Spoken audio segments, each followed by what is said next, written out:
Hello and welcome to the latest episode of Damien's Midweek Markets, the show where I talk about what's been going on in investment markets and what to look out for in the days and weeks ahead. Now, there's a nice coincidence that today is St. Patrick's Day, and the reason for the nice coincidence is because if you remember their famous advert where there were the guys on the beach waiting to surf, and it had a poem being read over the top about them waiting, where tick follows tock, follows tick, follows tock.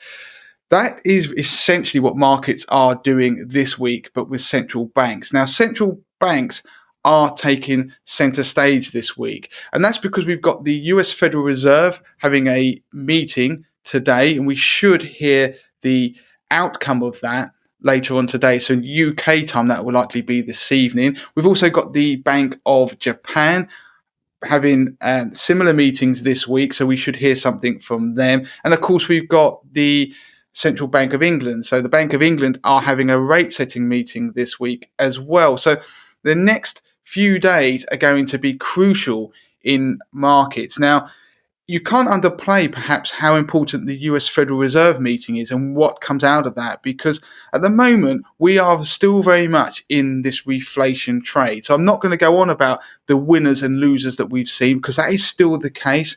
Technology stocks suffering, cyclicals doing well versus growth, value doing well versus growth. That is still the case, and we're still seeing bond yields rising, particularly if you look at the US 10-year Treasury yield. That's up to around about 1.6%. The 10-year UK gilt yield is up around about 0.82%. So we've still got the same winners and losers as we've got this sell-off in bonds. I mean, if you look at China equities, for example, they're still doing relatively poorly versus other markets, although there's been a little bit of a mini rebound.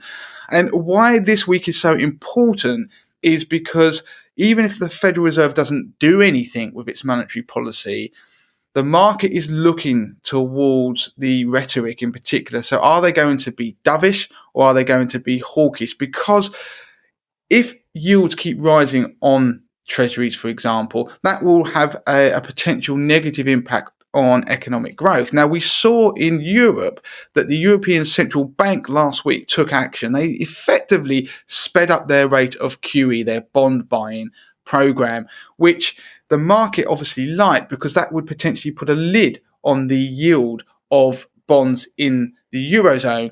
Well, the market is kind of hoping, particularly if you hold growth stocks, the things that have been doing badly, they're hoping that potentially the US will follow a similar path and maybe start to loosen monetary policy, or at least say they're not going to tighten it. Because if inflation expectations become so ingrained in the market, as they are increasingly becoming, then we could see this rotation that we're seeing and the reflation trade start to become much more entrenched. And in theory, you could get the yield on bonds escalate. Now, the US Federal Reserve has already said that or hinted at that they're more concerned with full employment than yields themselves on treasuries. But there comes a point where they may have to act. If those yields do rise very quickly and they continue to do so, then if that starts to threaten that recovery in America, then the US Federal Reserve might have to step in. The market is waiting to see what happens, and it's important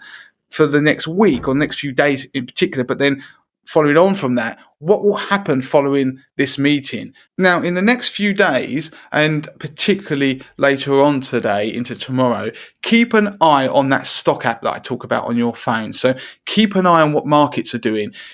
Depending on what the US Federal Reserve says or does, you will see a likely impact on markets. So if you look at your app later on today and you see the NASDAQ 100 has absolutely tumbled, you will know that that means that the Federal Reserve has been more hawkish than people perhaps thought. They certainly haven't made noises to suggest that they're going to do anything and intervene in bond markets as yet. That will obviously have a negative impact on assets like gold. It'll have a negative impact on things like emerging market equities, which we've seen, and emerging market assets. And going forward, it feels like this particular meeting is a bit of a crunch time for emerging markets, because if the US Federal Reserve is more hawkish, if it seems like there's a potential for them to raise rates sooner than they would have otherwise projected into the future, then that's obviously going to be very positive for the dollar. So have a look at what the dollar index does later today in the next few days as well. If that starts to rise and the dollar starts to strengthen, as you know from these podcasts and shows, that is negative for emerging market assets. So we do feel like we've come into a bit of a crunch time, that this particular meeting is very important for a lot of people's portfolios. So it could be that reflation trade that we've seen starts to take a bit of a breather.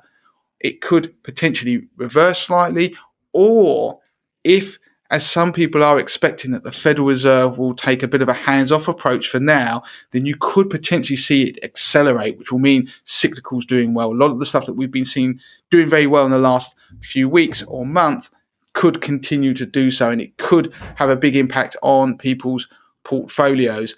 But all we can do now is wait. And as I say, in the next few days and weeks, keep an eye on bond yields, the US 10-year Treasury yield, the 10-year UK gilt yield. Keep an eye on things like the NASDAQ. Keep an eye on the VIX. The usual things I've been talking about in the past episodes. They will give you a very early indication if things have gone the way that the market has wanted or is expected. So that is it for this week on Damien's Midweek Markets. As ever, you can contact me via email. Damien@moneytothemasses.com is the email address. Don't forget to subscribe to our YouTube channel, and you also can find us on Instagram, Facebook as well. Don't forget to join our Facebook group, which you can find facebook.com/groups/money to the masses.